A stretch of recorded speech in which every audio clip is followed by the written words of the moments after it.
তো সকাল, সকাল ঘুম থেকে উঠেই চলে এলাম খাবার বানাতে, মানে ব্রেকফাস্ট বানাতে। তো ব্রেকফাস্টে অ্যা এটা ছিল সোমবারের ভিডিও। তো ব্রেকফাস্টে আমি ওই ব্রেড দিয়ে বানিয়েছিলাম আরকি। পিজ্জার মতোই আরকি স্যান্ডউইচ, ব্রেড স্যান্ডউইচ মতো। তো ওখানে ওই পিজ্জার সস দিয়েছিলাম আর উপরে এটার উপরে যেমন অ্যা ক্যাপসিকাম, পেঁয়াজ, টমেটো দিয়েছি, ওটাতেও সেরকম দিয়েছি। চিজ দিয়েছি।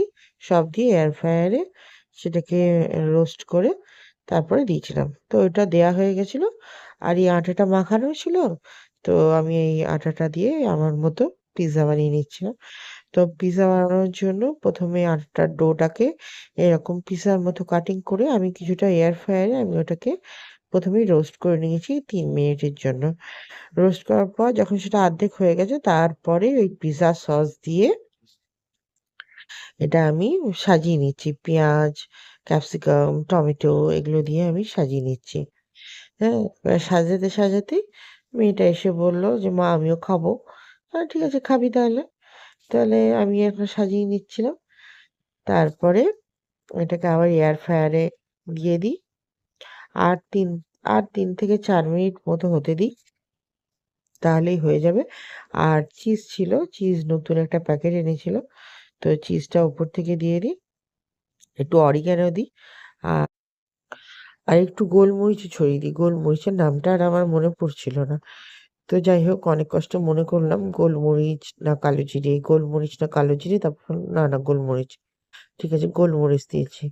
হ্যাঁ, ওপর থেকে কিছুটা সবাই দেয় না, আমি দিলাম ঘরে বানাচ্ছি বলে। তো গোলমরিচ দিলাম খেতে ভালো লাগবে বলে। তো সত্যি বলছি খুব ভালো হয়েছিল খেতে। হ্যাঁ? আর এরমভাবে বানানো যায়, খুব ভালো লাগে। মাঝে, মাঝে তো আমি পিজ্জা এরকম বানিয়ে খাই। তো যাই হোক আমার মোটামুটি সাজানো হয়ে গেছে। এবার এর উপরে চিজটা দিয়ে দেবো। চিজ আর্ধেকটা ছিল মানে মেয়েটাকে আর্ধেকটা চিজ দিয়েছিলাম এই স্লাইসগুলো। আর আর্ধেকটা ছিল আর আরেকটা গোটা চিজ এর উপরে দিয়েছিলাম। তো এই হচ্ছে আমার ব্রেকফাস্ট।